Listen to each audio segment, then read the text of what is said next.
Lang lynskoppe en veilige balhantering in moeilike omstandighede was Viljoen se sterkpunte teen die Bulle. Leroux het eintlik die nommer 11 trui teen die Kings gedra, maar ons kan maar enige nommer op sy rug sit. Hy maak dinge gebeur. Die deurwinterde vleuel het genoeg van sy min geleenthede gemaak en 'n rol in daai lieflike Stormers 3 gespeel.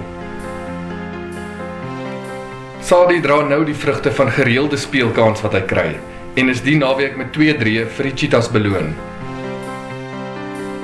Na Saterdag se wedstryd op Nieuweland sal mense met erns van die groot Stormers senter kennis neem. Nie een van ons loskakels het die naweek beïndruk nie, maar as stelskopper het Morney Steyn tog die knoop vir die Bulle deurgehaak. 'n Knap 3 en nog 'n lewendige vertoning deur die opwindende Cheetah. En nogmaals het Van der Walt met sy werkverrigting beïndruk. Kolisi het uitgeblink vir die Stormers en met sy krag in kontaksituasies hope arbeid vir die Stormers gedoen.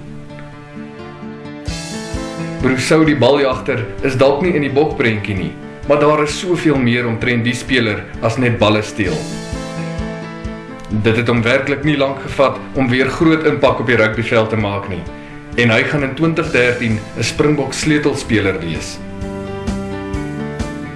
Daar was al oorgenoeg goeie werk in die lynstane deur die Stormers groentjie, en die Kaap sou tevrede gevoel het met sy insette.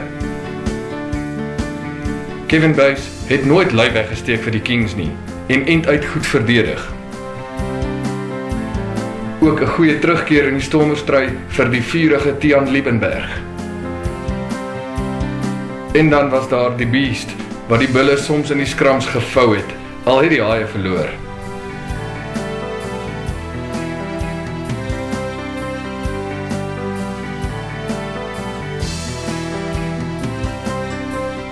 Ons span van die week word oorheers deur spelers in die wenspanne van die Stormers en die Cheetahs, wie se seges die naweek deurslaggewend was.